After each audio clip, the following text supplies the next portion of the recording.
టీడీపీలోకి వలసలు రోజురోజుకి పెరుగుతున్నాయి. తాజాగా ఏలూరు 39వ డివిజన్కు చెందిన నొన్నా శ్రీను, కిషోరులు బడేడి బుజ్జి, అంబికా కృష్ణల సమక్షంలో టీడీపీ తీర్థం పుచ్చుకున్నారు. తొలుత పార్టీ నాయకులు డివిజన్లో భారీ ర్యాలీ నిర్వహించారు. బడేడి బుజ్జి, అంబికా కృష్ణలను కార్యకర్తలు గజమాలతో సన్మానించారు. డ్వాక్రా మహిళల్లో వెలుగులు నింపేందుకు చంద్రబాబు డ్వాక్రా సంఘాల రుణాలు రద్దు చేస్తానని సంచలనమైన నిర్ణయం తీసుకున్నారని టీడీపీ ఏలూరు నియోజకవర్గ కన్వీనర్ బడేడి బుజ్జి తెలిపారు.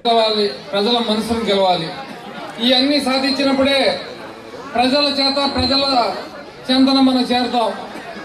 మరి ఈ రోజున ఏలూరు నియోజకవర్గంలో తెలుగుదేశం పార్టీ టికెట్ అనౌన్స్ అయిన తర్వాత పార్టీ టీడీపీతోనే పేదల సంక్షేమం సాధ్యమని మాజీ ఎమ్మెల్యే అంబికా కృష్ణ అభిప్రాయపడ్డారు. టీడీపీని గెలిపించాలని ఆయన కోరారు. మేము బాధ్యత తీసుకుంటాం.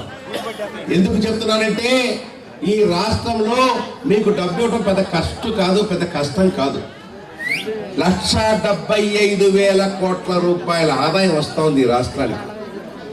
మీ అందరి రుణాలు రద్దు చేసినా కూడా ఎంత పొద్దు తెలుసా? గవర్నమెంట్కి 4,000 కోట్లు పొద్దు. 4,000 కోట్ల రూపాయలు 1,75,000 కోట్ల రూపాయలు ఎంతమ్మా? లెక్కే కాదు. మీతో ఆడుకోవాలి, రోజు మిమ్మల్ని తిప్పించాలి, రోజు మీతో ఏదో మాట్లాడాలి, సుళ్ళు కబుర్లు చెప్పాలి. మరి ఏం మాయ చేశారో, ఎలా మోసపోయారో మా ఆడపడుతున్నా తెలియదు. కానీ మళ్ళీ 2009లో కూడా తేడా వచ్చింది.